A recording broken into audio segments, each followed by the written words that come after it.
প্রতি বছর ডিএসটি ও এনসিএসটিসি নেটওয়ার্কের দ্বারা জাতীয় শিশু বিজ্ঞান কংগ্রেস পরিচালিত হয়। 2023 জাতীয় শিশু বিজ্ঞান কংগ্রেসের জাতীয় স্তরে সুযোগ পেয়েছিল আমাদের জেলা দক্ষিণ দিনাজপুরের দুজন ছাত্রী ও তাদের দল।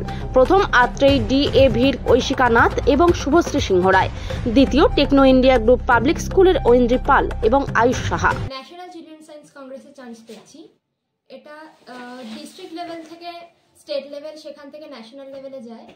এটা একটা এক্সপেরিমেন্ট বেসড কম্পিটিশন হয়।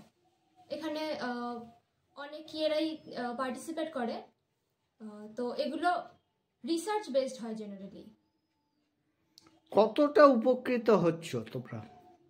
পার্সোনালি আমি খুব বেশি উপকৃত হচ্ছি।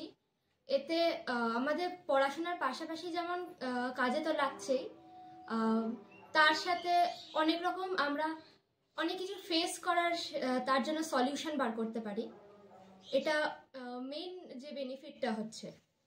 তুমি সেখানে হচ্ছে প্রজেক্ট হিসেবে হচ্ছে কি মানে হচ্ছে বানিয়েছিলে ওখানে প্রজেক্টে? আমাদের পার্থেনিয়াম খুব একটা কমন উইড, সেটা মানুষের পক্ষে এটা খুব ক্ষতিকারক, কিন্তু এর যে মাটির যে মাইক্রো অর্গানিজম থাকে তাদের মধ্যে কোনো ক্ষতি করছে কিনা আমাদের প্রজেক্টে এই নিয়েই ছিল।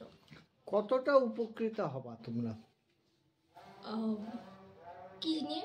এইখান থেকে শিক্ষা গ্রহণ করে কতটা উপকৃত হবা ভবিষ্যতে পরিকল্পনা? ভবিষ্যতে অবশ্যই খুবই বেশি আমরা উপকৃত হব।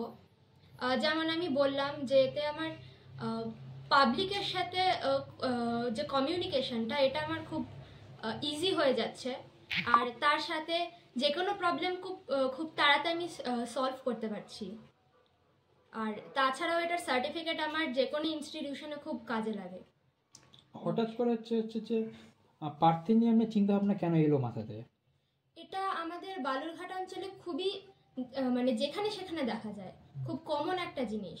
আর এতে যথেষ্ট রকমের আমাদের ক্ষতিকারক এই উইডটা আমাদের জন্য। তো এখান থেকে সব কিছুতে আমাদের এই প্রকৃতিতে সব কিছুতে আর ক্ষতিকারক হতে পারে না। তো এর কিছু ভালো দিকও নিশ্চয়ই থাকবে, বা এটাকে কোনো রকমভাবে ভালোভাবে ইউজ করা যেতে পারে কিনা, এটাই জানার জন্য আমাদের এই এইমটা ছিল এই প্রজেক্টটা।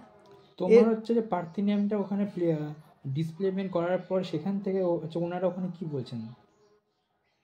ওনারাও এটা যথেষ্ট ইন্টারেস্ট পেয়েছিলেন এটা নিয়ে।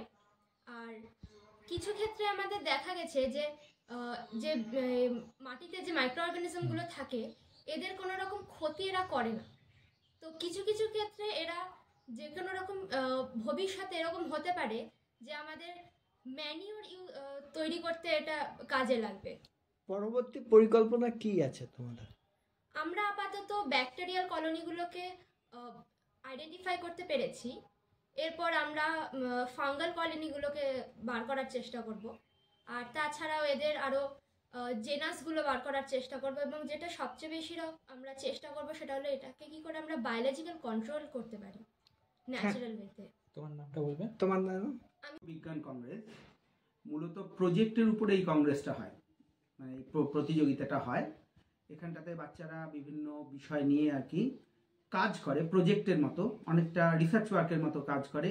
সেই কাজগুলোকে ওরা রিপ্রেজেন্ট করে, এবং তাদের যে ফলাফল সেটা শুধু নিজেরাই জানে না, তার সাথে সাথে জেলার বিভিন্ন দপ্তরে আর কি সেটা জানিয়ে দিতে হয়, এবং সেটা নিয়ে ওরা পার্টিসিপেট করে।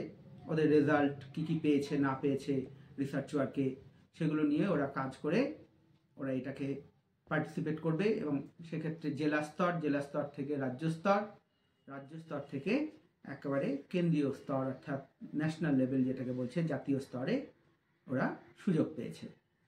এটা মোটামুটি 2004 সাল